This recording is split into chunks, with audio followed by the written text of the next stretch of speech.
Cette athlète qui titube et s'écroule restera l'une des images fortes des Jeux Olympiques de Paris en 1924. Comme toutes les Olympiades, celle-ci va connaître sa part de tragédie. Lors du cross-country, la moitié des concurrents est contrainte d'abandonner, vaincue par la chaleur. Cette hécatombe signera la fin de la discipline aux JO. Mais ces Jeux ne se résument pas à ce raté. Tout a été fait pour que ce rendez-vous soit au contraire une formidable réussite, un événement mondial spectaculaire. Car il y a 100 ans, Paris accueillait déjà les JO. Pour ces Jeux qui vont révolutionner l'olympisme, les plus grands sportifs ont répondu présent. Le Finlandais Paavo Nurmi, coureur de fond hors norme, l'escrimeur français Roger Ducret et le nageur le plus rapide du monde, Johnny Weissmuller, futur Tarzan au cinéma.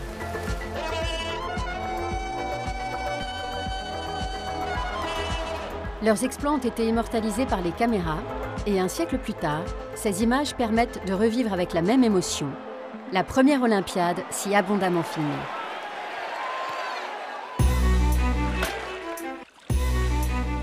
Dans les années 20, le sport se démocratise et les champions deviennent les nouvelles idoles du public, comme le boxeur Georges Carpentier et la joueuse de tennis Suzanne Lenglen. Car les années 20, c'est aussi la décennie des femmes.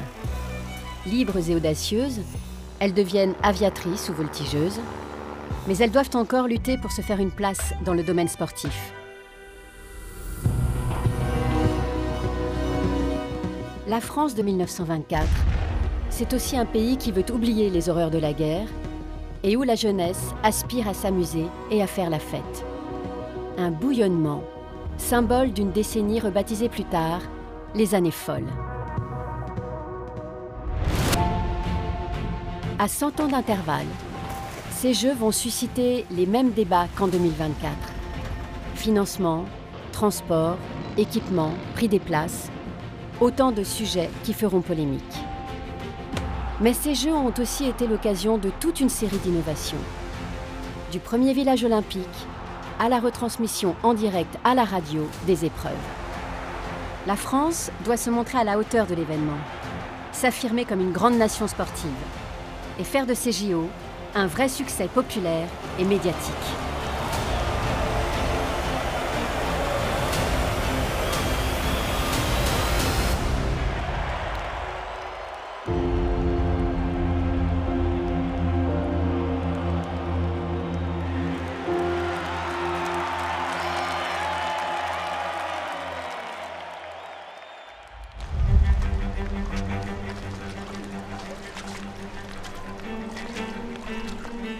En 1921, quand Paris se porte candidate pour organiser les Jeux Olympiques, la France est en pleine reconstruction.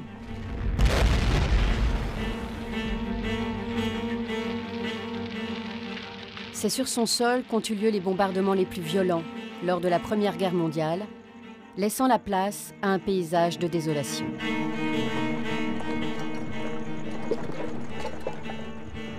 Près d'1,5 million d'hommes ont péri au combat. La guerre n'a d'ailleurs pas épargné les sportifs qui avaient été mobilisés. Certains joueurs de l'équipe de France de football ne sont pas revenus des tranchées. Le cyclisme, dont la popularité allait grandissante avant 1914, a lui aussi payé cher le prix des combats, avec la disparition de 3 anciens vainqueurs du Tour de France.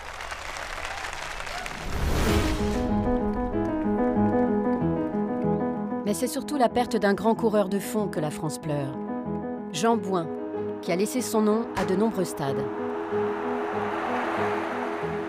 Médaille d'argent du 5000 mètres lors des JO de Stockholm en 1912, triple champion du monde de cross, il a été tué à seulement 25 ans.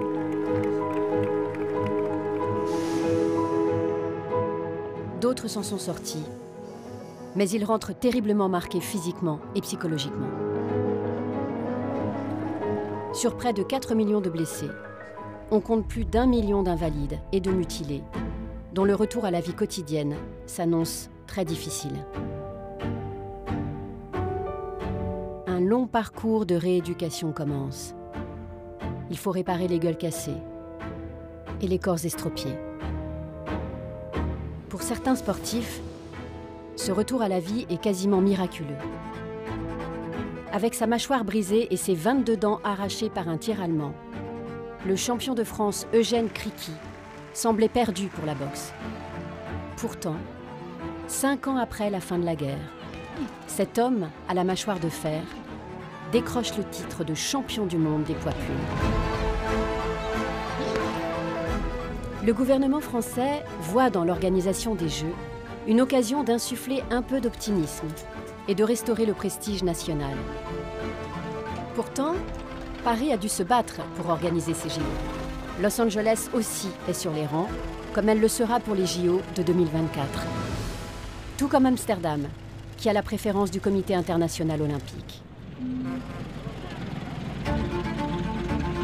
Un homme va tout mettre en œuvre pour que la capitale française soit choisie. Cet homme, c'est Pierre de Coubertin. Historien, spécialiste de pédagogie, il milite pour l'introduction du sport dans les écoles françaises. C'est lui qui, 30 ans plus tôt, a bataillé pour faire revivre les JO. Convaincu de l'importance du sport dans la formation des individus, il souhaite le populariser en organisant un rendez-vous mondial. Cette compétition doit aussi servir à promouvoir la paix. À la tête du Comité international olympique, Pierre de Coubertin sait qu'à presque 60 ans, il va bientôt devoir céder sa place. Mais auparavant, il forme un dernier vœu. Que sa ville natale, Paris, organise la prochaine édition des Jeux. C'est aussi une façon de prendre sa revanche. Paris a déjà accueilli les Jeux en 1900, mais les épreuves ont été éclipsées par l'exposition universelle. D'ailleurs, à l'époque, ils ne s'appellent pas Jeux olympiques, mais Concours internationaux d'exercice physique et de sport. Un véritable camouflet pour Pierre de Coubertin. Alors, quand le CIO finit par accéder à sa demande, le père des Jeux modernes entend faire de Paris une capitale unique de l'olympisme.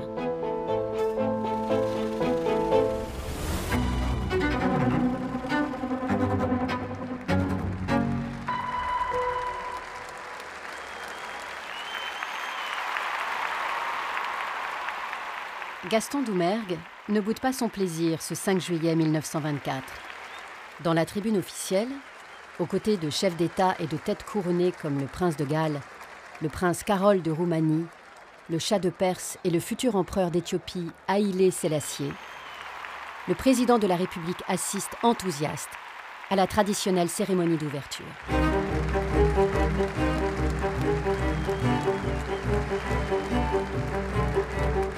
« 3088 sportifs, représentant 44 nations, défilent sur la piste.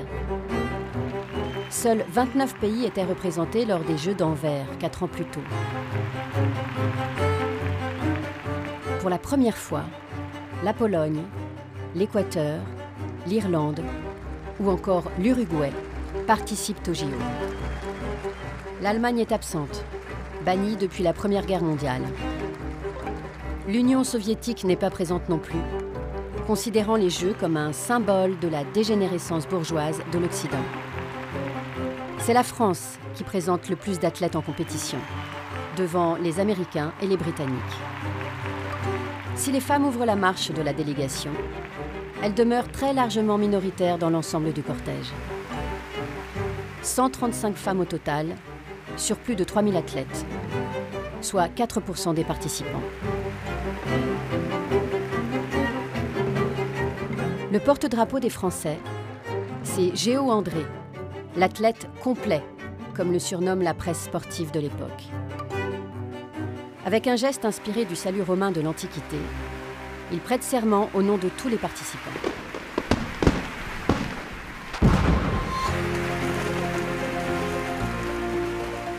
C'est Gaston Doumergue qui déclare l'ouverture des Jeux. Et le comte Clary, président du Comité national olympique, loue dans un discours très lyrique le stade de Colombes, un stade édifié pour la plus grande gloire du sport régénérateur des races, bienfaiteur de l'humanité. Ce stade de Colombes, situé au nord-ouest de Paris, va accueillir les épreuves phares de la compétition. Pourtant, ce n'était pas le premier choix des organisateurs. La ville, à 8 km des portes de Paris, était jugée trop éloignée pour attirer le public. Et surtout, elle a l'image d'une banlieue populaire avec ses usines, à l'opposé de la vision romantique de Paris que la France entend mettre en avant. Au moment de l'attribution des Jeux, la capitale française rêve d'un tout autre site. Elle envisage la construction à côté de Paris d'un stade de 100 000 places. Au début des années 1920, le sport est devenu un spectacle et de plus en plus de pays se dotent d'un grand stade. Pour les Jeux Olympiques de 1908, Londres a fait construire le White City Stadium avec plus de 90 000 places. Paris espère faire encore plus grand. Mais le projet est rapidement abandonné car jugé trop cher. L'heure est aux économies. Après la guerre, l'État a dû s'endetter pour financer la reconstruction et il ne peut pas satisfaire toutes les demandes du comité organisateur. La fragilité des finances publiques s'accompagne d'une très forte inflation. La ville de Paris rechigne, elle aussi, à voter les subventions promises et souhaite que le terrain alloué pour les JO coûte le moins cher possible. Il va donc falloir faire avec les infrastructures déjà existantes. Le conseil municipal propose de mettre à disposition le stade Pershing du Bois de Vincennes. Mais le comité olympique français préfère le Parc des Princes. S'engage alors un bras de fer qui va durer près d'1 an. Voyant les Français dans l'impasse, les États-Unis vont même jusqu'à proposer de reprendre la main en organisant les Jeux à Los Angeles. La solution viendra finalement d'un acteur privé, le Racing Club de France. À l'époque, le Racing, c'est le plus grand club omnisport de l'ouest de Paris. Il propose d'aménager son terrain de Colombes en échange de la moitié des recettes des Jeux Olympiques. C'est donc bien Colombes qui sera le centre névralgique des Jeux. Baptisé aujourd'hui Yves du Manoir, ce stade reste à l'honneur en 2024 en accueillant les JO pour la 2e fois avec les épreuves de hockey sur gazon. Mais en 1924, Colombes reste un choix par défaut et son éloignement pose un problème de transport, car c'est déjà l'une des préoccupations majeures des organisateurs. La presse ne manque d'ailleurs pas une occasion de les épingler à ce sujet. On redoute des embouteillages monstres sur les routes permettant d'accéder au nord de Paris. Plusieurs pistes sont alors envisagées. D'abord, prolonger une ligne du métro. Depuis la fin du XIXe siècle, Paris s'est doté d'un réseau qui compte à présent une dizaine de lignes. Elles permettent de se déplacer facilement, mais uniquement intramuros.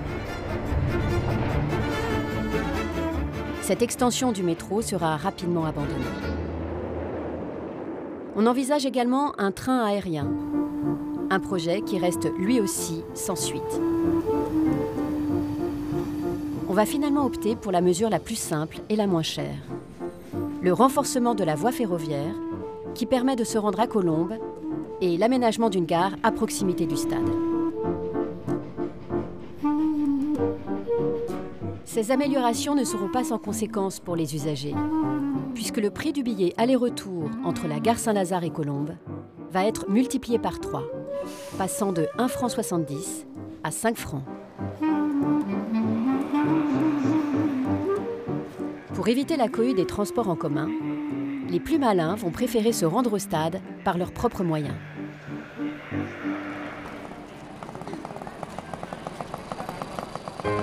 La capitale voit fleurir de nouveaux engins, comme cet ancêtre du scooter. Baptisée la Scootamota, cette sorte de patinette à moteur réservée à ceux qui possèdent un bon équilibre remporte un vif succès. Plus Plus étonnante encore, cette trottinette, qui ressemble à s'y méprendre à celle qui circule dans la capitale aujourd'hui. Parfaitement maniable et pratique à transporter. On ne sait pas si la cohabitation avec les piétons posait déjà problème, mais elle permet en tout cas de gagner rapidement Colombes.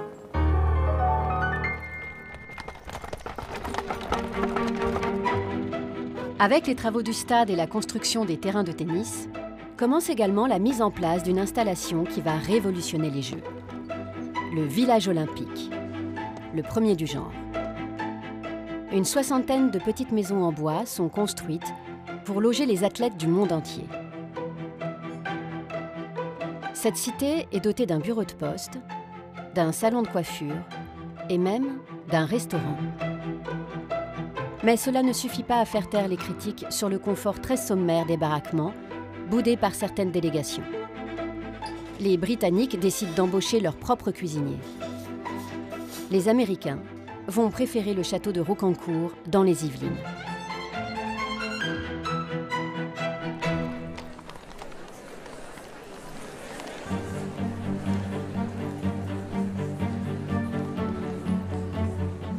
La question de l'hébergement est cruciale. Avec ses 3 millions d'habitants, contre à peine 2 millions aujourd'hui, Paris connaît une grave crise du logement. Comment la capitale, qui manque déjà de place pour ses habitants, va-t-elle pouvoir accueillir les dizaines de milliers de touristes attendus pour les Jeux? Certains hôteliers peu scrupuleux ont trouvé la solution en expulsant leurs locataires. Ils en profitent au passage pour augmenter leurs tarifs. Pour éviter cette spéculation, on crée un nouvel office en charge du logement. Cet organisme s'occupe de mettre en relation les particuliers qui veulent louer une chambre chez eux et les voyageurs étrangers. Cet ancêtre d'une plateforme bien connue aujourd'hui va faciliter les séjours à Paris et permettre aux passionnés d'assister au grand spectacle du sport.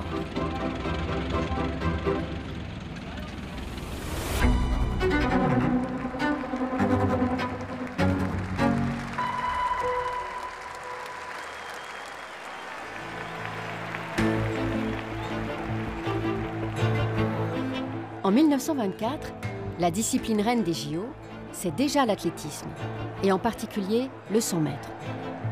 Et en 1924, le pays qui domine ces épreuves, ce sont déjà les États-Unis. Pourtant, ce 7 juillet, jour de la finale, les Américains vont être mis en difficulté. Sur la ligne de départ, dans les starting blocks qui n'ont pas encore été brevetés, le Britannique Harold Abrahams prend place aux côtés des 2 favoris américains.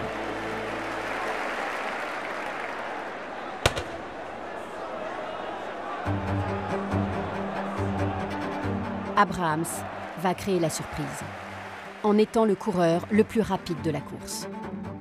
En 10 secondes et 6 dixièmes, le Britannique décroche la médaille d'or en égalant le record olympique. Un autre Britannique, Eric Liddell, va lui aussi se faire remarquer. D'abord en renonçant aux 100 mètres, car les premières séries se tiennent un dimanche, jour du Seigneur, et pour ce fervent chrétien, impossible de renoncer au repos dominical, même pour une médaille olympique.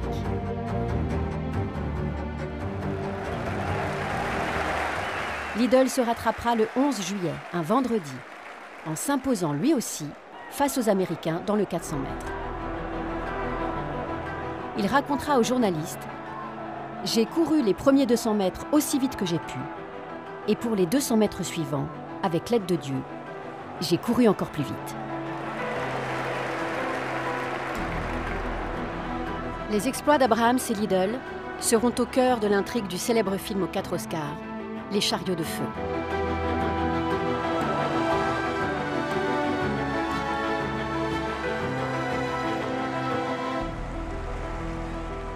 Si les Américains ont dû s'incliner sur le 100 et le 400 mètres, ils auront leur revanche sur le 200 mètres et le 400 mètres haies.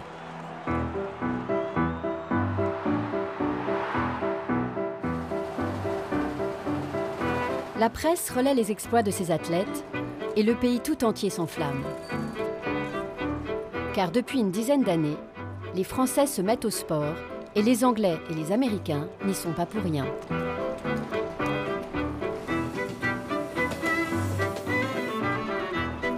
Avant la guerre, la France compte peu d'adeptes. Le sport n'est pas considéré comme une affaire sérieuse. Sur 40 millions d'habitants, quelques 400 000 personnes seulement, de milieux très aisés, y consacrent du temps. Mais la guerre va tout changer.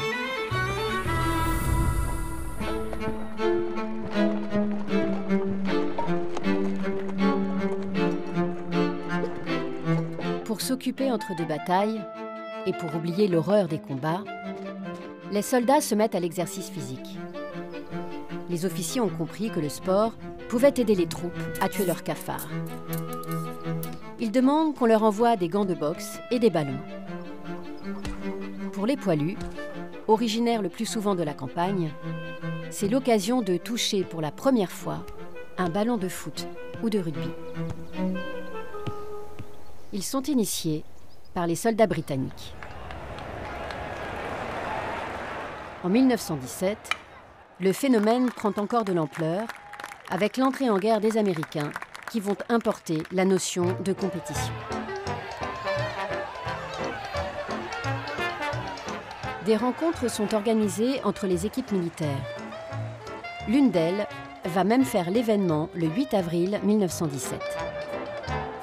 Ce jour-là, un match de rugby oppose la France et la Nouvelle-Zélande. Pour la première fois, les spectateurs français assistent à une étrange danse guerrière, le haka.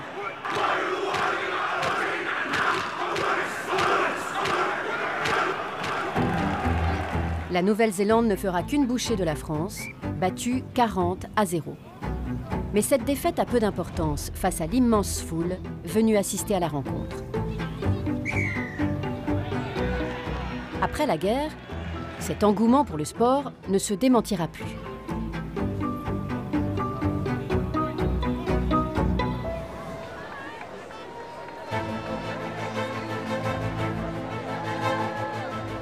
Le 11 novembre 1918, une foule en liesse envahit les rues de la capitale.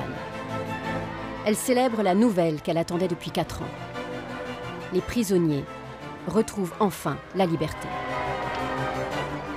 Désormais, il faut organiser le retour de plusieurs millions de soldats dans leur foyer, ce qui est loin d'être une mince affaire.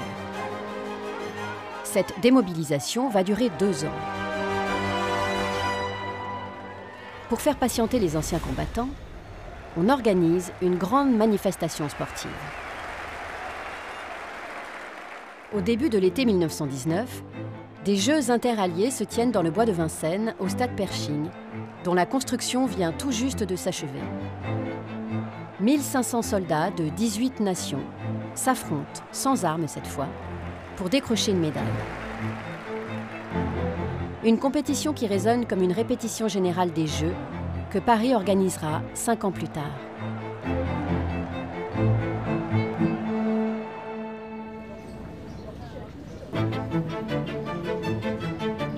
Désormais, le sport n'est plus réservé à une élite, mais il se diffuse dans les couches les plus populaires de la société. Devant des foules impressionnantes, on organise dans tout le pays des meetings d'athlétisme.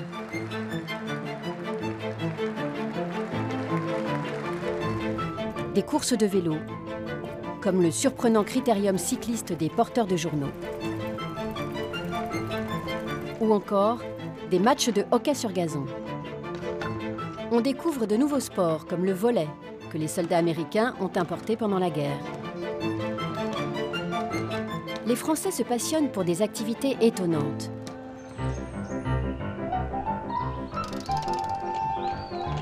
Des courses de patin-cycle ont lieu au bois de Boulogne. Cet ancêtre du roller permet de contenter autant les adeptes du patin et du ski que de la bicyclette. La Seine constitue aussi un formidable terrain de jeu pour les Parisiens.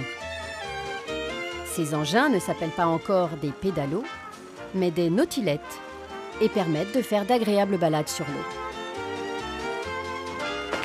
On se paie même le luxe de se baigner dans la Seine. Chaque année, la traversée de Paris à la nage réunit des dizaines de professionnels et d'amateurs pour le plus grand bonheur du public qui se presse le long des berges.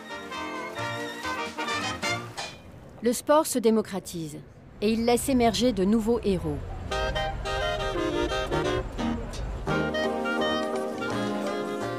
À l'image des vedettes de la chanson et des stars de cinéma, les grands sportifs sont adulés par le public. Le boxeur Georges Carpentier, premier Français à être sacré champion du monde mi-lourd, est l'une des personnalités les plus connues à l'époque. Il n'hésite pas d'ailleurs à faire le show devant la caméra qui le suit jusqu'aux États-Unis, où sa notoriété est immense. La presse s'intéresse à leurs exploits sportifs, mais aussi à leur vie privée. Quelques années plus tard, les journalistes vont s'inviter au mariage de Jules Ladoumègue, spécialiste de la course de fond, sacré 4 fois champion de France. Chez les femmes, la première grande vedette s'appelle Suzanne Langlain, un nom bien français qui se transforme en Langlaine quand la joueuse devient une championne internationale. Son parcours alimente les colonnes des journaux, autant pour son coup droit que pour ses jupes qu'elle est la première à raccourcir. Sa notoriété est telle qu'elle influence même la mode. Ses tenues, créées par le couturier Jean Patou, mais aussi son bandeau, sont repris et copiés par les femmes de la rue. Alors que Paris mise sur celle qu'on surnomme la divine, Suzanne Langlaine sera la grande absente des JO de 1924. Une jaunisse l'oblige à déclarer forfait dès le 2e tour des épreuves. Mais cette Olympiade va être l'occasion de découvrir une autre star.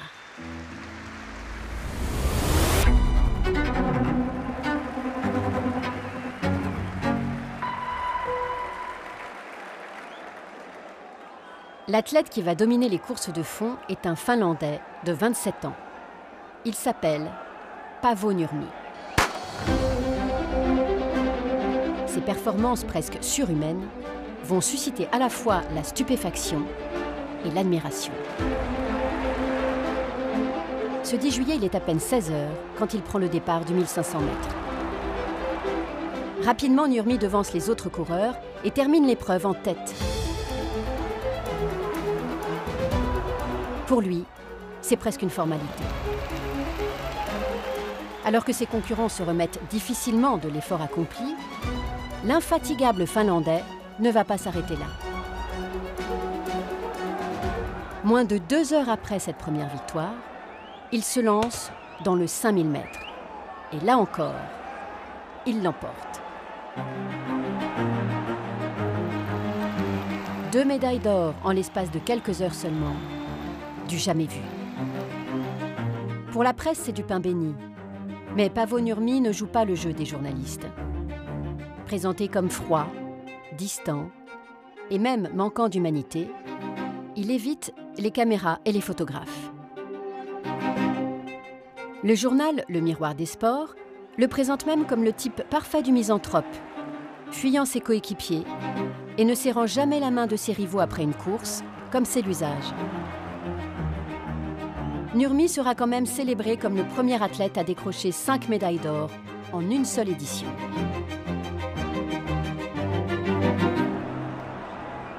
L'un de ces titres, il va l'obtenir dans l'épreuve la plus controversée de la compétition, le cross-country. 38 athlètes prennent le départ. Ils ne savent pas encore que cette course de 10 km sur un terrain accidenté va se transformer en cauchemar. Cette compétition a été organisée en tout début d'après-midi, à l'heure la plus chaude de la journée. En plein soleil, le thermomètre frôle les 45 degrés et monte même, sur une partie du tracé, jusqu'à 60 degrés. Après quelques kilomètres seulement, certains sportifs sont pris de malaise. Ils sont contraints d'abandonner tout au long du parcours.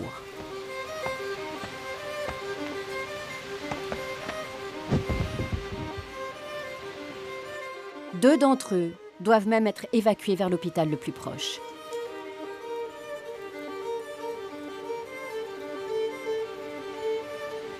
Sur les 38 participants au départ, 15 seulement terminent l'épreuve. La fin d'un chemin de croix. Sauf pour notre invincible Paavo Nurmi, qui finit la course en tête.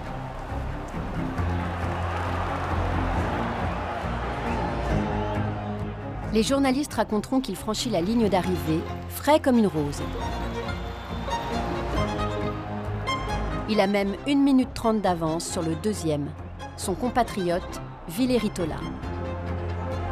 Mais devant l'hécatombe, les organisateurs décident de retirer le cross-country du programme olympique.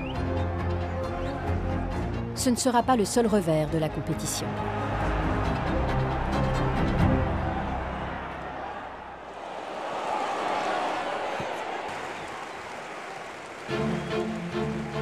Le rugby à 15 va également connaître des déboires lors des Jeux de 1924.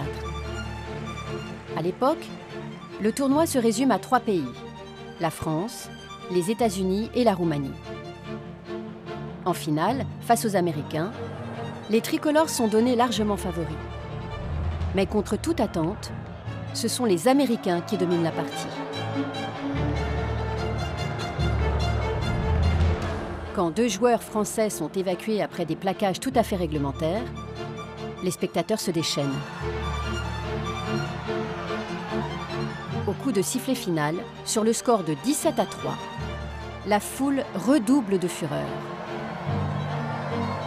Loin de l'esprit olympique, elle siffle la levée du drapeau américain. Certains vont même s'en prendre physiquement aux supporters. Le rugby à 15 ne sera plus au programme olympique. Et le ballon ovale ne fera son retour qu'à Rio en 2016, dans sa version à 7. Une autre discipline très populaire va elle aussi disparaître des Jeux.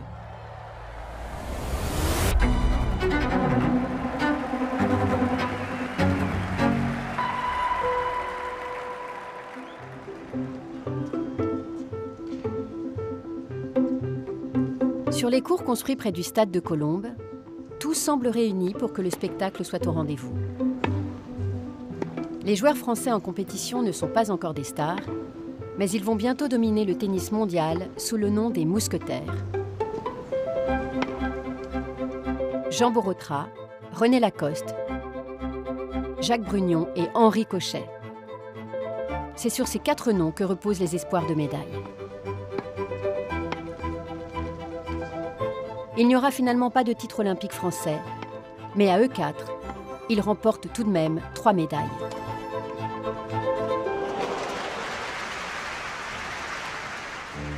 Chez les femmes, en l'absence de Suzanne Lenglen, c'est une autre Française qui va se distinguer sur les cours.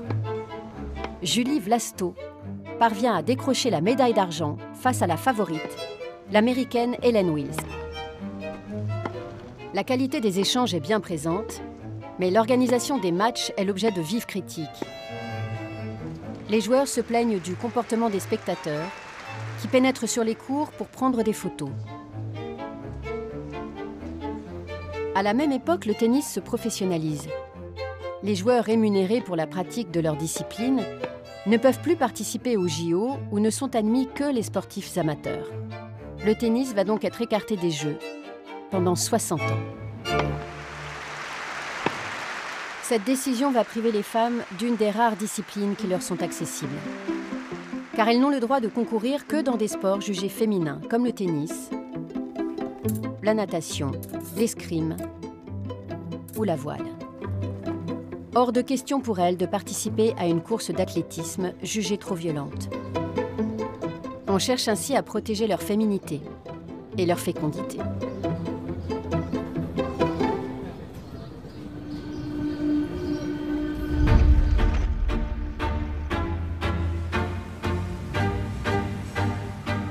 Pourtant, pendant la Première Guerre mondiale, les Françaises ont eu l'occasion de démontrer qu'elles n'étaient pas ces petites personnes fragiles auxquelles on aimerait les réduire.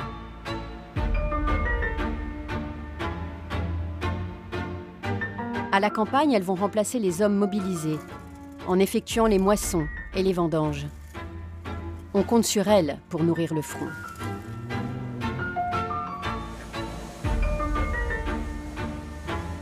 Dans les usines aussi, elles jouent un rôle de premier plan. Déjà présentes dans certains secteurs comme le luxe et le textile, elles rejoignent les lignes de production d'armement. Surnommées les munitionnettes, ces ouvrières possèdent des bras solides pour tourner des obus plus de 10 heures par jour.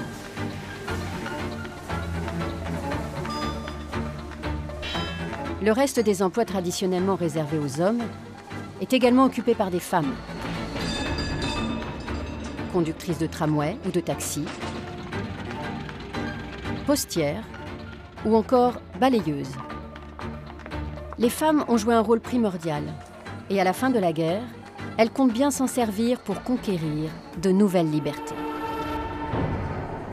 Leur émancipation va passer par la libération du corps. Pour cela, elles vont pouvoir s'appuyer sur l'engagement d'un certain nombre de figures, comme la comédienne Musidora, qui bouleverse la représentation féminine au cinéma. Dans le film Les Vampires de Louis Feuillade, elle interprète le rôle d'Irma Vep, la première femme fatale française sur grand écran. Bien avant Catwoman et Batman, elle se montre dans cette combinaison très moulée de soie noire, à l'époque où les femmes portent encore des jupons et des corsets. Sa silhouette féline embrase le cinéma. Le film, en 10 épisodes, on parlerait de série aujourd'hui, remplit les salles obscures et Musidora devient l'actrice la plus populaire et la plus emblématique du cinéma européen. Avec ses grands yeux noirs soulignés de colle et son teint diaphane, elle est vénérée par les poilus pendant la Première Guerre et devient l'icône des surréalistes. Actrice, mais aussi réalisatrice, elle adapte 2 romans de Colette, son amie, elle aussi figure libre et indépendante de ce début de siècle. Ces modèles vont inspirer les femmes après la guerre. Suivant l'exemple de Musidora, les Françaises abandonnent la rigidité des corsets pour des tenues droites, plus confortables. Une silhouette androgyne qui s'accompagne du raccourcissement des jupes et des robes. Les cheveux, eux aussi, sont plus courts, avec cette fameuse coupe à la garçonne. Une mode qui sera aussi une véritable aubaine pour tous les coiffeurs de France. La garçonne a d'abord été un phénomène littéraire. C'est le titre d'un ouvrage qui sort en 1922. Son auteur, Victor Marguerite, y raconte les aventures d'une jeune femme indépendante, menant une vie sexuelle très libre, alternant les partenaires masculins et féminins. À l'époque, l'ouvrage est qualifié de pornographique et son auteur est radié de la Légion d'honneur. Le livre, que n'aurait sans doute pas boudé Musidora, sera un formidable succès de librairie.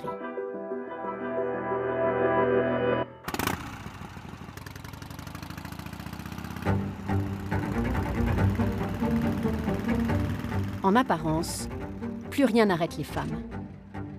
Pour la première fois, une aviatrice, Adrienne Bolland, effectue la traversée de la Cordillère des Andes. Quand d'autres s'essaient à la haute voltige, et même au saut en parachute. Avec la libération du corps, c'est tout l'univers du sport qui s'ouvre aux femmes. Femina Sport, le premier club uniquement féminin, a été créé dès 1912. Il organise chaque année de grands meetings où se produisent des sportifs de haut niveau. Les femmes parviennent même à faire céder un bastion traditionnellement masculin, le football. Dans les années 20, Femina Sport est comparable à ce que l'Olympique lyonnais est au football féminin aujourd'hui. Les joueuses vont gagner à 10 reprises le championnat de France. Au niveau international aussi, elles s'imposent avec à leur tête Madeleine Bracquemont, la capitaine de la première équipe de France féminine. Cette attaquante hors pair, que le pays surnomme affectueusement Mado, incarne l'image de la sportive par excellence. Dans ce reportage qui pourrait s'intituler « La femme idéale », Elle paraît aussi à l'aise sur un terrain de football ou de rugby qu'avec une raquette de tennis ou un fleuret à la main. Sans oublier pour autant les activités bien féminines de l'époque.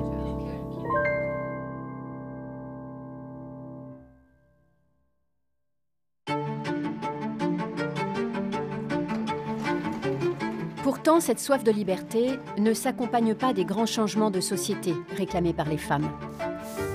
Alors que les Allemandes, les Anglaises, les Hollandaises obtiennent le droit de vote, les Françaises se le voient refuser. Des lois extrêmement répressives sont votées, comme celle de 1920, interdisant l'information sur la contraception et l'avortement. Dans le domaine sportif aussi, le combat des femmes est loin d'être gagné. Malgré leurs performances, elles n'ont pas le droit de participer aux épreuves les plus emblématiques des Jeux Olympiques. Pour le rénovateur des Jeux, Pierre de Coubertin, leur place est ailleurs.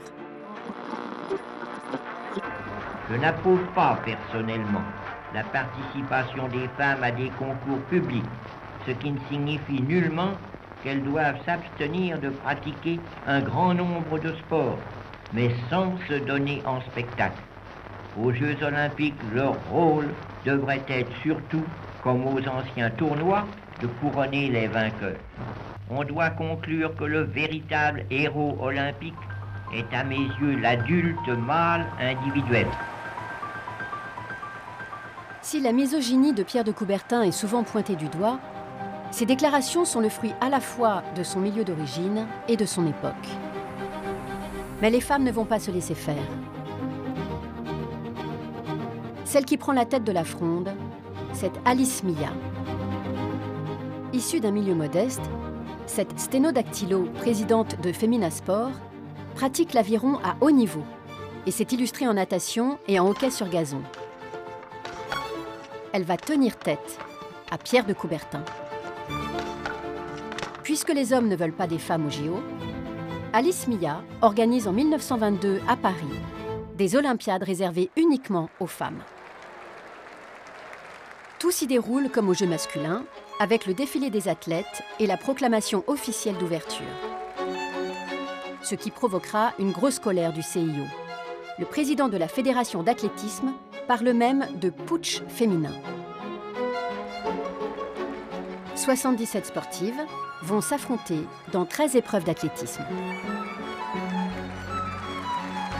La plupart des journaux qui relaient la manifestation déplorent le spectacle auquel se livrent les femmes. La palme des propos les plus réactionnaires revenant au Figaro dans son compte-rendu du 400 mètres. Cette épreuve terrible pour le corps féminin et qui le rend si peu aimable. Quelles sont ces furies toutes possédées par une sombre folie? Leurs yeux sont hagards, leurs bouches sont crispées et je préfère ne pas parler de leur poitrine. Dans un dernier effort, elles passent la ligne d'arrivée, palpitantes, épuisées. On ne peut imaginer de spectacle plus navrant de délabrement physique. Malgré ces comptes rendus inimaginables aujourd'hui, les spectateurs sont là et le pari semble gagné. Tous les sports vont progressivement s'ouvrir aux femmes. Mais il faudra attendre les Jeux de Paris de 2024 pour atteindre la parité parfaite. En attendant, elles vont se faire remarquer dans les rares disciplines auxquelles elles ont accès. En 1924, ce sera le cas en natation, le sport qui rassemble le plus de concurrentes.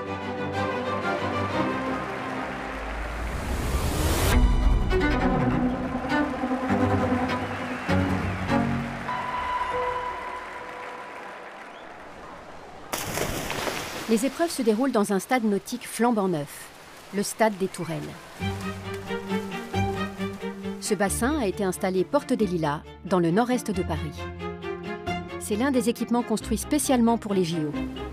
Mais comme pour le stade de Colombes, sa réalisation ne s'est pas faite sans polémique. Pendant des mois, les élus et les concepteurs du projet vont s'affronter sur le financement de cette piscine. Les travaux coûtent plus cher que prévu. En décembre 1923, 6 mois avant les Jeux, on se demande même si elle sera terminée à temps.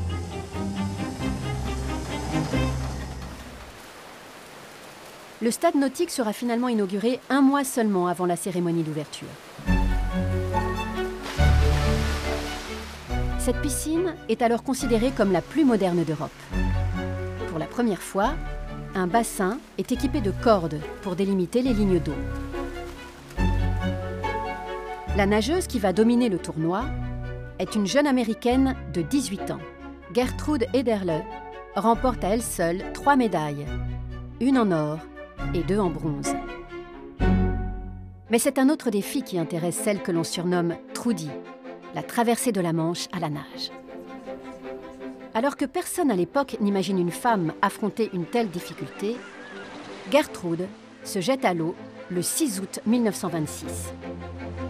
Pour la protéger du froid et des piqûres de méduses, on l'a enduite de sein doux et d'huile d'olive. La Manche affiche un timide 16 degrés. À bord du bateau qui l'accompagne, des journalistes et des photographes ont pris place. Après 14 heures et 39 minutes de combat, elle remet le pied sur la terre ferme, en Angleterre. Non seulement elle est la première femme à accomplir cet exploit, mais elle bat le record de la traversée, détenu par un homme, de près d'1 heure. Encensée pour son courage et son audace, elle fait un retour triomphal à New York, où 2 millions de personnes l'attendent. Au JO de 1924, une future immense star du grand écran va également s'illustrer. L'Américain Johnny Weissmuller, premier homme capable de nager le 100 mètres en moins d'1 minute, va décrocher 4 médailles. Pourtant, Weissmuller a bien failli ne pas participer aux Jeux. Né en 1904 dans ce qui est encore l'Autriche-Hongrie, il devient apatride après la chute de l'Empire, ce qui l'empêche de participer aux JO. Pour venir à Paris, il va donc tricher sur son identité et se faire passer pour son frère Peter, américain de naissance. Weissmuller devient une véritable attraction. Les spectateurs se pressent pour applaudir ses performances. Considéré comme le plus grand nageur de ce début du XXe siècle, il établit 28 records du monde tout au long de sa carrière. 8 ans après les Jeux, c'est dans les salles de cinéma que le public viendra l'admirer. Il sera l'interprète de Tarzan et de son célèbre cri dans pas moins de 12 films.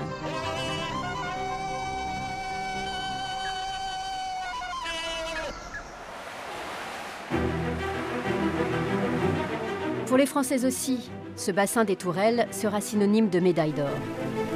Les tricolores y obtiennent leur premier titre olympique dans un sport collectif, le water-polo. Ils battent en finale la Belgique, qui, comme à Anvers 4 ans plus tôt, décroche la médaille d'argent. Au total, la France va remporter 38 médailles, dont 13 d'or. Elle se classe 3e, derrière les États-Unis et la Finlande.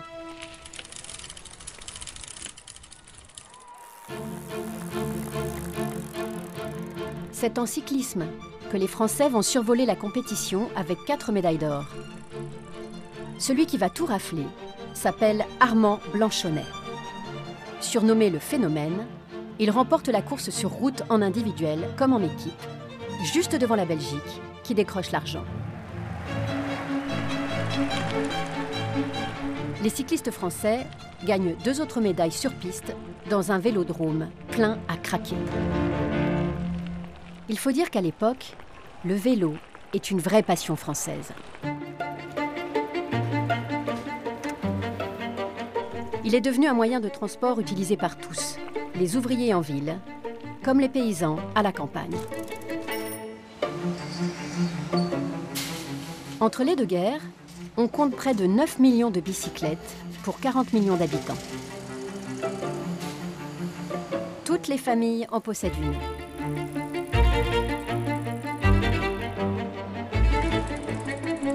Le vélo est populaire et il a sa course, le Tour de France. Le grand rendez-vous a été créé en 1903 par le journal L'Auto, qui cherche à doper ses ventes pendant l'été. Première traversée des cols des Pyrénées en 1910, première ascension du col du Galibier l'année suivante, introduction du maillot jaune en 1919, la légende du Tour s'écrit édition après édition. On se presse chaque été le long des routes pour acclamer les champions. Le temps d'une étape, cette fête gratuite qui passe près de chez soi abolit les frontières sociales et fédère tout le pays. Les cyclistes sont célébrés en véritables dieux de la route.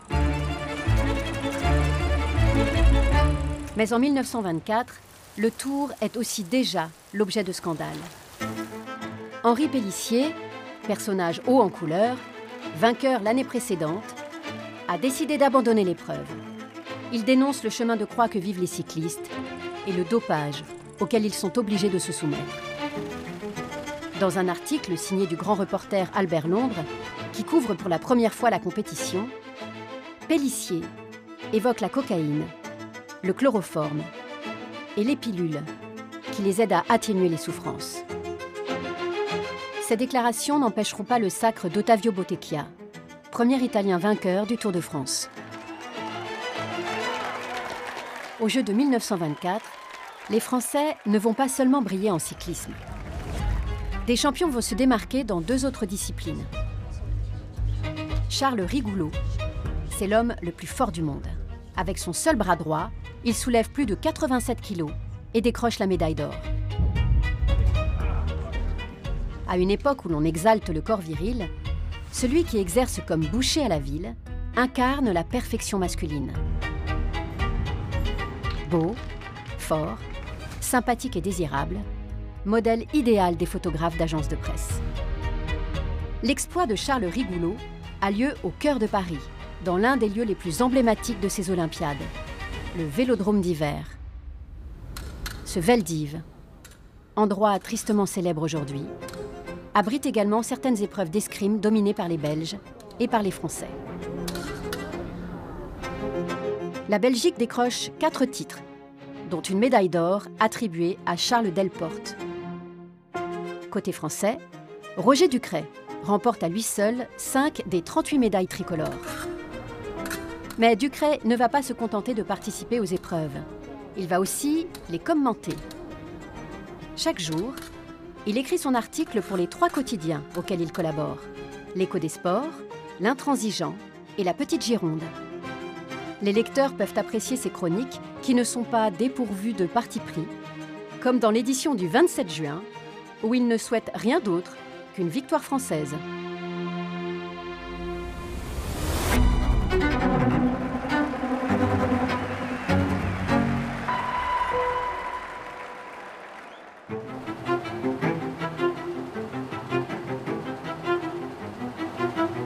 Le 9 juillet 1924, le Miroir des Sports publie des dessins qui feraient scandale aujourd'hui. Une pleine page pour détailler les 4 races représentées aux Jeux Olympiques. Les races blanches, noires, jaunes et rouges. Le journaliste ne manque pas de rassurer le lecteur en soulignant que la supériorité de la race blanche n'est pas compromise par les 3 autres. Pourtant, une épreuve va mettre à mal ce préjugé et ce complexe de supériorité de l'homme blanc. William de Hart Hubbard, un jeune athlète de 19 ans, parvient à décrocher une médaille d'or en saut en longueur en franchissant 7,44 m. Avant de quitter les États-Unis pour Paris, il avait écrit à sa mère « Dis à papa que je vais tout faire pour être le premier champion olympique de couleur en individuel. » Il a tenu sa promesse. Fidèle à sa lecture du monde, l'hebdomadaire Le Miroir des Sports relate l'exploit du nègre américain. Pour comprendre ces propos qui apparaissent totalement déplacés, il faut se replonger dans le contexte de l'époque.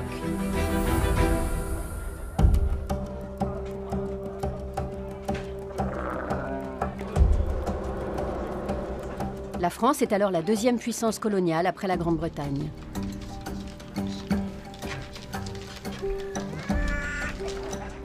Après la Première Guerre mondiale, son empire s'étend sur plus de 12 millions de kilomètres carrés, près de 20 fois sa surface actuelle. La France est présente sur tous les continents. Cette position de puissance coloniale alimente la conviction que la race blanche est la race supérieure. À plusieurs milliers de kilomètres de là, les Parisiens n'ont eu l'occasion de croiser des personnes de couleur qu'à de très rares occasions. Notamment dans les zoos humains, où les Noirs sont exhibés comme des bêtes de foire. La seule figure reconnue, c'est le clown Chocolat, de son vrai nom Raphaël Padilla, popularisé au cinéma par Omar Sy. À la fin du XIXe siècle, avec son complice Foutit, ce fils d'esclave cubain fait rire tous les enfants en endossant le rôle de souffre-douleur. Bien avant Joséphine Baker, il est le premier artiste noir très populaire en France.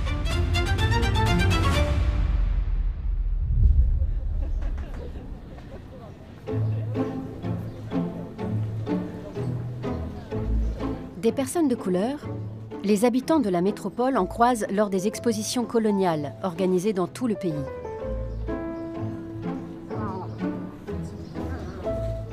À Paris, Marseille ou Strasbourg, on reconstitue des villages indigènes et des édifices s'inspirant des territoires colonisés. Plusieurs millions de visiteurs prennent part à ces grandes foires exotiques. Pendant la guerre aussi, ces deux populations ont eu l'occasion de se côtoyer. Des habitants des colonies ont été enrôlés dans l'armée, quand d'autres sont venus prêter main forte à l'économie. Pour remplacer les hommes partis au combat, 250 000 travailleurs coloniaux et chinois ont été employés dans les usines d'armement, dans les transports ou dans les mines.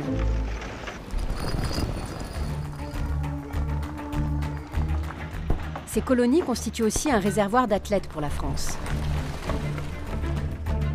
Ahmed Bouguera El Wafi, né en Algérie, court le marathon sous la bannière tricolore. Cet ouvrier de chez Renault se classe 7e en 1924. 4 ans plus tard, il parviendra à décrocher la médaille d'or à Amsterdam.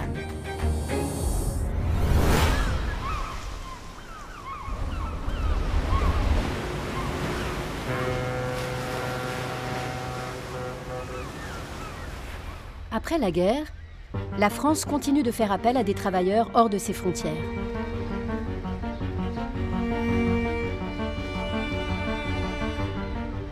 Plus de 10% de la population active masculine a été tuée sur les champs de bataille. Pour reconstruire et redresser le pays, c'est vers les Italiens, les Polonais ou encore les Belges qu'on va se tourner.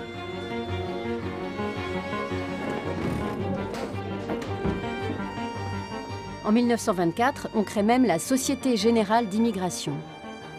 Ce sont les chefs d'entreprise eux-mêmes qui se chargent directement de sélectionner et d'acheminer la main-d'œuvre étrangère.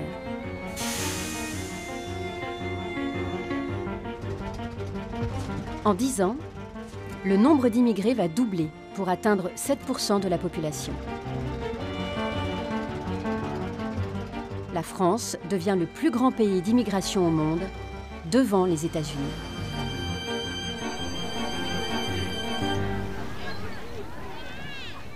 L'arrivée de ces nouveaux venus s'accompagne de tensions, une partie de la population témoignant d'une certaine hostilité à l'égard des étrangers. Quelques journaux fustigent les métissages imprudents ou stigmatisent le Belge, voleur de travail. Si l'on ne parle pas encore de grands remplacements, on n'hésite pas à souligner la dilution de l'identité française et la crainte de devenir minoritaire dans son pays. Ces étrangers seront les premiers licenciés quand la France sera frappée par la crise et le chômage au début des années 30. On n'hésitera pas alors à les renvoyer chez eux.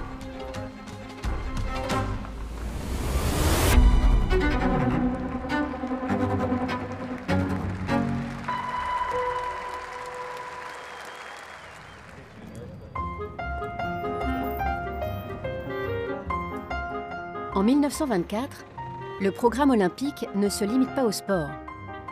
Il compte aussi des épreuves artistiques.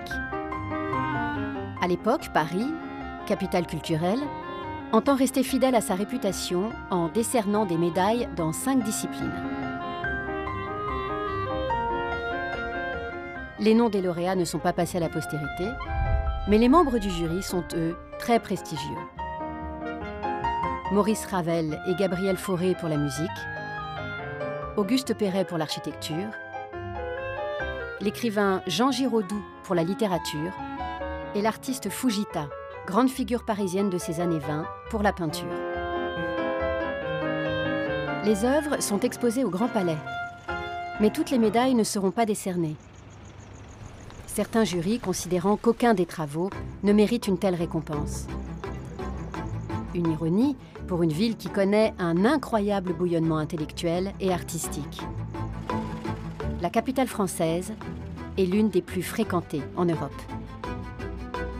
Les touristes viennent admirer tous ces monuments, en particulier le palais du Trocadéro, construit pour l'exposition universelle de 1878 et aujourd'hui disparu. Mais ils viennent surtout pour la Tour Eiffel, qui en 1924 fête ses 35 ans. Pour cet anniversaire, elle se refait d'ailleurs une beauté. Une vingtaine d'ouvriers vont la rajeunir en la repeignant. Après l'avoir beaucoup critiquée, les Parisiens se sont habitués à sa silhouette. Elle est même devenue le symbole de la France. Mais les touristes ne sont pas les seuls à venir l'admirer. Les peintres comme Modigliani et Picasso, les sculpteurs, les écrivains comme Hemingway sont tombés sous le charme de Paris. Ils se donnent rendez-vous à Montparnasse, un quartier en pleine effervescence.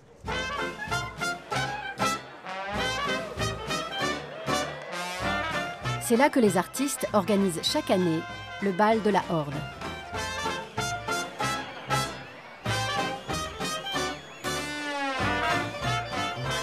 Sur des rythmes endiablés, le public peut y croiser les acteurs et les actrices du music-hall.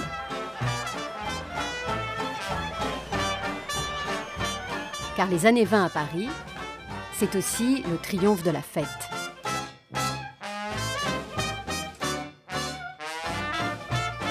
Les jeunes veulent s'amuser pour oublier les horreurs de la guerre, avec un slogan « Plus jamais ça ». C'est cette période d'euphorie et d'insouciance qu'on appellera des décennies plus tard les années folles. Cette libération est incarnée par une Parisienne en particulier.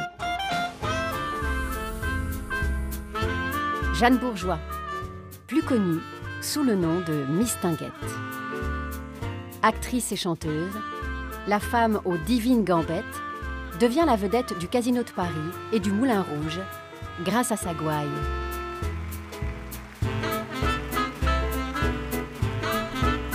Le public se passionne pour sa vie et a suivi la relation tumultueuse qu'elle a entretenue avec Maurice Chevalier, lui aussi artiste très populaire du music-hall.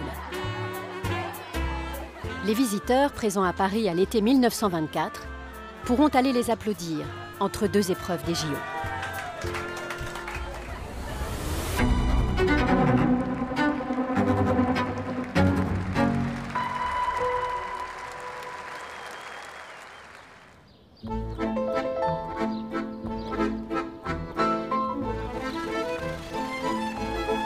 L'été 1924, la canicule s'abat sur toute la France. Paris n'est pas épargné. Dans la capitale, chacun cherche un coin de fraîcheur. Les familles se pressent dans les parcs et n'hésitent pas à piquer une tête dans les bassins des jardins publics. La température est si accablante que certaines festivités du 14 juillet sont menacées d'annulation. Mais l'épreuve du marathon prévue le 13, elle, aura bien lieu.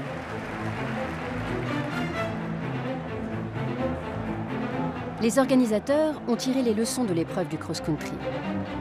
Pour éviter le même désastre, le départ est donné en fin d'après-midi. Les 58 coureurs doivent faire l'aller-retour entre Colombes et Pontoise. Tout au long du parcours, les points de ravitaillement sont pris d'assaut. Et pour tenter de se désaltérer, les sportifs ne boivent pas que de l'eau. Les journalistes suivent dans des véhicules et ne ratent rien de la course. Ils assistent à la victoire d'Albin Stenros, qui, après le triomphe de Paavo Nurmi, confirme la suprématie des Finlandais sur les courses de fond. Les Jeux olympiques de 1924 seront les premiers à bénéficier d'une très importante couverture médiatique. Près de 700 journalistes du monde entier vont relater la compétition. Les spectateurs du stade de Colombes ont pu suivre l'épreuve, mais sans bouger des gradins, grâce à une innovation technologique. La télégraphie sans fil, la TSF. C'est l'une des révolutions de ces Jeux olympiques. Pour la première fois, les épreuves sont diffusées en direct à la radio. Les Français peuvent entendre la voix d'Edmond de Horter. Il est le premier commentateur sportif de l'histoire, mais à l'époque, on l'appelle le parleur inconnu. Edmond de Horter n'en est pas à son coup d'essai. Il a déjà commenté plusieurs matchs de boxe. Nos deux hommes sont maintenant au sol, debout, leurs mains gantées de mitaines appuyées sur les cordes, attendant le coup de gong. Flanner est un peu pâle, il est culotté de bleu, les cheveux luisants bien collés. Et Gennaro, au contraire, sa crinière en broussaille, sa culotte est grenade. Premier round. Les organisateurs des JO et ses collègues de la presse écrite ne voient pas d'un très bon œil la concurrence de ce journaliste d'un nouveau genre et dans un premier temps, ils lui interdisent l'accès au stade.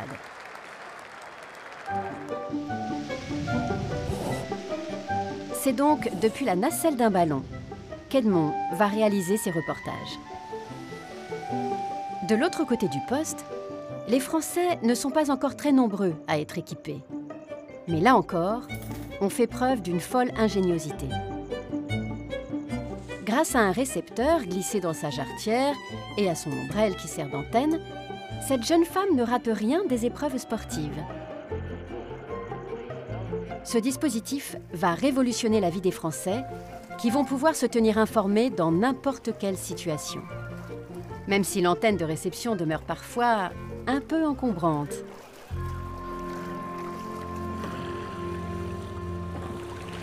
L'autre révolution médiatique, c'est la création d'un pool d'images.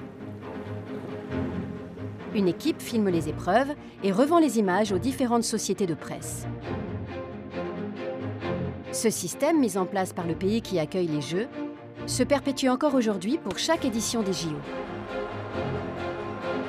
1924 sera l'occasion d'une autre nouveauté de taille, mais cette fois à plusieurs centaines de kilomètres de Paris.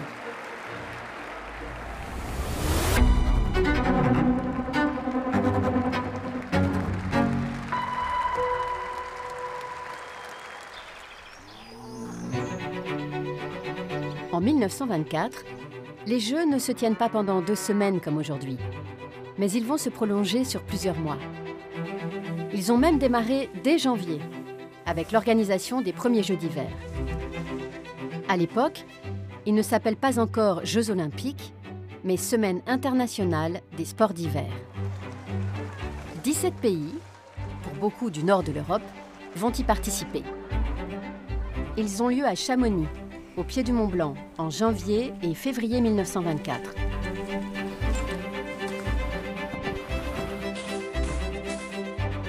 Les adeptes de la montagne l'hiver sont encore peu nombreux, mais la fréquentation commence à se développer grâce à de grandes campagnes de promotion.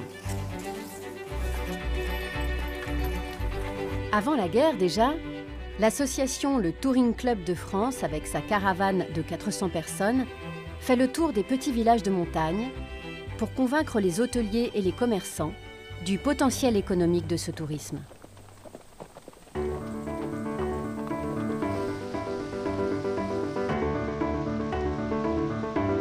Les Alpes et les Pyrénées vont peu à peu se doter de stations équipées et dédiées à de nouveaux sports.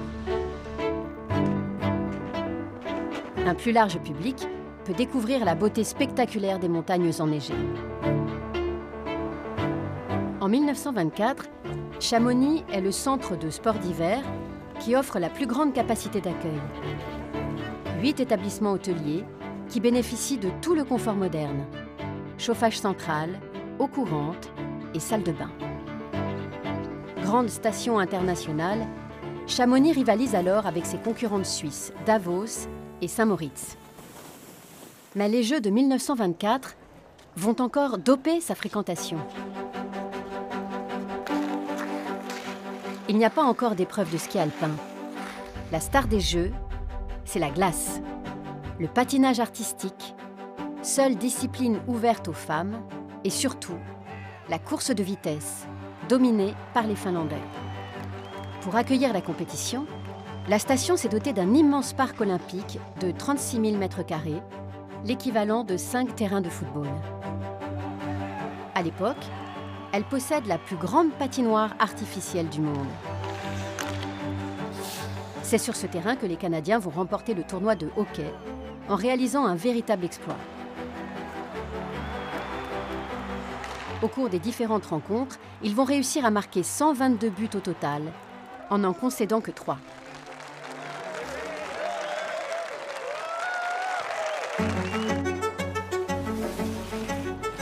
Une piste de bobsleigh, objet de toutes les curiosités, a également été aménagée à proximité du funiculaire de l'Aiguille du Midi. Tous les moyens sont bons pour tenter d'apercevoir les épreuves, et en particulier le clou du spectacle, le concours du saut à ski. Il se déroule le dernier jour des Jeux sur le vertigineux tremplin installé près du glacier des Bossons.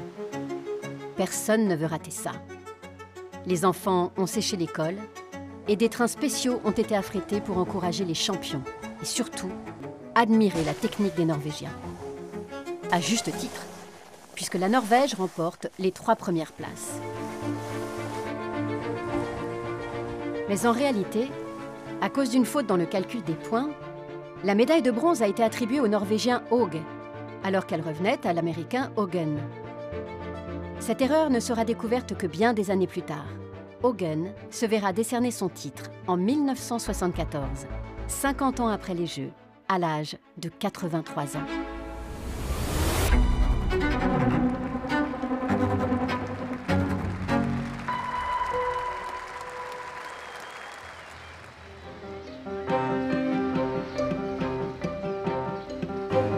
Au printemps 1924, plusieurs centaines de touristes américains débarquent au Havre. Ils ont fait le voyage pour assister aux Jeux de Paris. Difficile d'estimer le nombre précis de visiteurs étrangers, mais au total, ce sont 600 000 billets qui ont été vendus pour ces Jeux olympiques.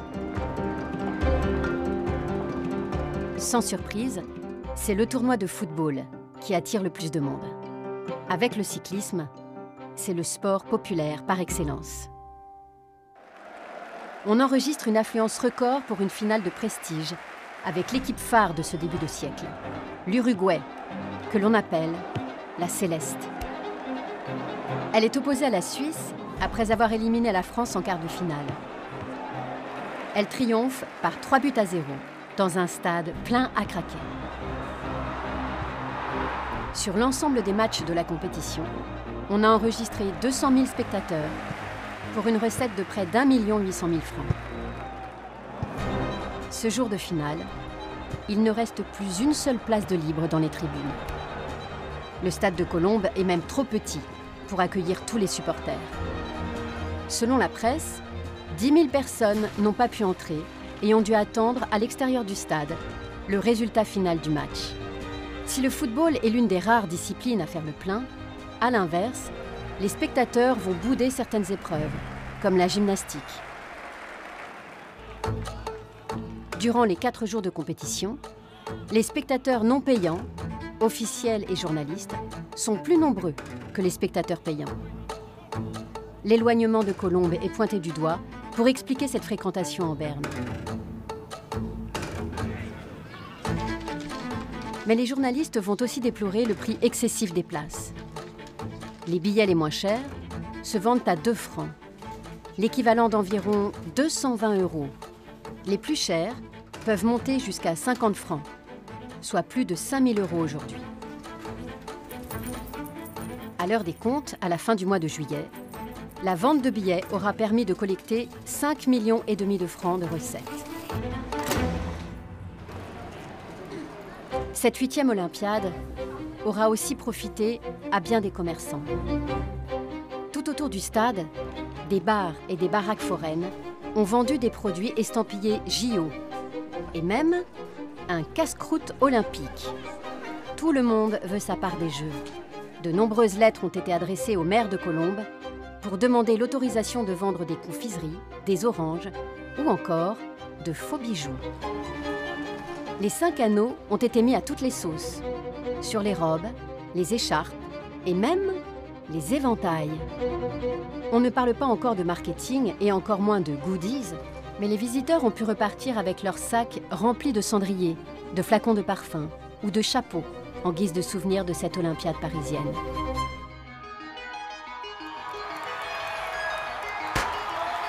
Si cette édition des Jeux a suscité un certain nombre de critiques qui nous sont bien familières aujourd'hui, elle va s'achever sur un bilan plutôt positif.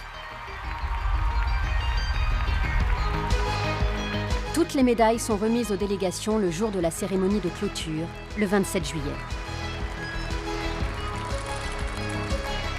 L'occasion pour le public de célébrer une dernière fois les Harold Abrahams, Eric Liddell, Paavo Nurmi, William de Hartebard, Roger Ducret, Johnny Weissmuller, Julie Vlasto, Gertrude Ederle, tant admirée. Et de prolonger encore quelques instants la magie d'une Olympiade réussie. Et parce que la France est d'abord un pays de convivialité, après ces JO, on ne comptera plus les bistrots où l'on pourra refaire le monde, rebaptisés Café Olympique ou Bar des Sports.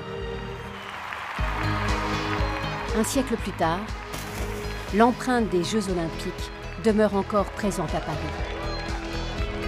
Une capitale française, toujours prête à s'enthousiasmer et à vibrer pour de nouveaux exploits.